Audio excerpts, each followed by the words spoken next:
um homem fala de uma nova promessa. Em Jerusalém, na noite antes de sua prisão, Jesus reúne seus amigos mais próximos para uma última refeição. Você verá o momento em que ele institui a nova aliança. Jesus é um mestre e profeta há cerca de 30 anos.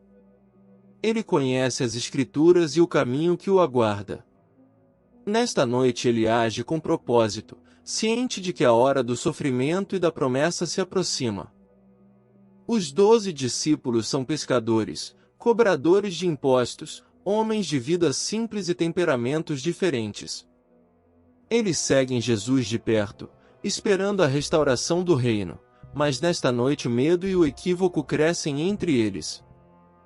Naquela noite, quando a cidade escurece, Jesus sobe com os discípulos para um cenáculo. Eles preparam uma refeição simples.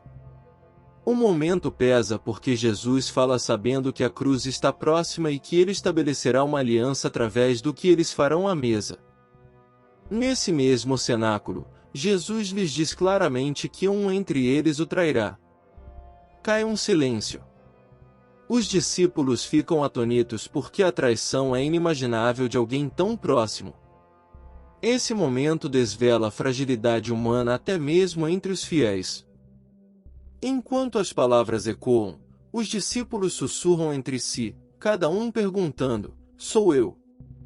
O medo não é apenas por Jesus, mas pela própria lealdade. Jesus responde solenemente, ensinando que o coração humano pode mudar sem aviso e que a responsabilidade importa mesmo entre próximos.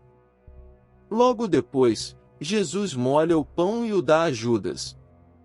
Esse gesto, comum numa refeição compartilhada, torna-se o sinal. Judas aceita, mas seu rosto revela angústia. Jesus usa um gesto cotidiano para expor uma escolha trágica, mostrando como atos comuns podem ter peso espiritual profundo.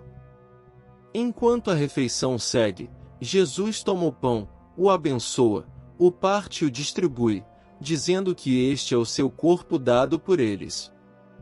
Ao dizer isso, ele apresenta uma nova compreensão da aliança, relacionamento selado pelo sacrifício, não apenas pela lei. O pão torna-se emblema vivo de sua doação iminente. Naquele mesmo instante, Jesus toma o cálice e lhes diz que é o seu sangue da aliança, derramado por muitos para a remissão dos pecados. Ele reinterpreta a linguagem do sacrifício, sua vida será a expiação suprema, inaugurando uma aliança baseada na graça e na restauração. Enquanto o pão e o cálice circulam, Jesus lhes diz claramente que todos eles cairão esta noite. Ele não fala para envergonhar, mas para revelar a profundidade da fragilidade humana e preparar para a restauração. O aviso prepara corações para a graça após a queda. Quando Jesus prevê a queda, um discípulo protesta com lealdade ardente, dizendo que nunca o negará. Esse juramento mostra o orgulho humano. Jesus responde com uma previsão sóbria: antes do canto do galo, ele o negará 3 vezes. A troca revela como a convicção pode quebrar sob pressão. Após a refeição, eles cantam um hino juntos. A canção é um ato de fé e um vínculo final. Em seguida eles partem para o Monte das Oliveiras. Essa transição muda a cena da instrução para o desenrolar da paixão que Jesus os preparou para compreender. Ao chegarem a Getsêmani, Jesus se afasta para orar. O ar está pesado. Ele cai com o rosto no chão, pedindo ao Pai, se possível, que afaste o cálice, mas submetendo-se à vontade do Pai. Essa oração crua revela a angústia real por trás da aliança que ele já declarou. Enquanto Jesus ora, ao voltar encontra os discípulos dormindo. Ele lhes pede que fiquem acordados e orem, mas não conseguem manter os olhos abertos. O sono deles sublinha a fraqueza humana e a solidão de Jesus ao carregar o que a aliança exige. Logo o jardim se enche de uma turba enviada pelos líderes. Judas se aproxima e beija Jesus, o sinal combinado. soldados prendem Jesus. Os discípulos reagem com medo confuso. O beijo torna-se símbolo de traição porque a confiança é trocada por um cálculo político. Nesse momento de caos, Pedro saca uma espada e corta a orelha de um servo. Mas Jesus imediatamente o repreende e cura a ferida. Jesus recusa a defesa violenta porque sua missão é cumprir a aliança pelo sofrimento, não pela força. Enquanto os soldados o amarram, Jesus não oferece resistência. Ele se entrega à prisão com uma dignidade serena. Seu silêncio contrasta com a confusão das acusações. Essa postura revela que sua aliança se cumpre pela entrega ao plano do Pai, não pela vitória política. Quando a multidão prende Jesus, os discípulos fogem. A fuga é frenética e temerosa. Essa dispersão cumpre a advertência de Jesus e mostra como o medo fragmenta a comunidade. Ainda assim, isso prepara o caminho para o arrependimento e a restauração que ele prometeu após a queda.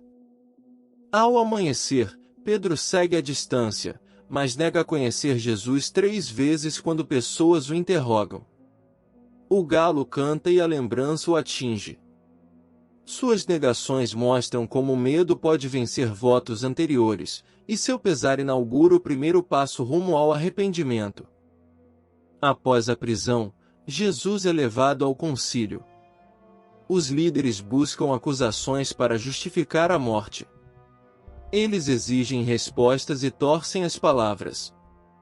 Jesus permanece sereno, afirmando a verdade sobre si sem buscar fuga. Esse julgamento contrasta a lei humana com um propósito divino maior em ação. Enquanto o capítulo termina, a nova aliança plantada à mesa entra em ação por meio do sofrimento. O pão e o cálice agora carregam o peso do que Jesus realizará. A narrativa mostra que a aliança não é um contrato de poder, mas um dom selado pela obediência e pelo sacrifício. Em Mateus capítulo 26 vemos a nova aliança nascer do sacrifício. Jesus usa o pão e o cálice para prometer perdão por meio de sua morte. O texto ensina que a aliança de Deus com a humanidade tem raiz na entrega e na restauração. Se essa história tocou o seu coração, deixe o like, se inscreva no canal e ative o sininho para não perder a próxima.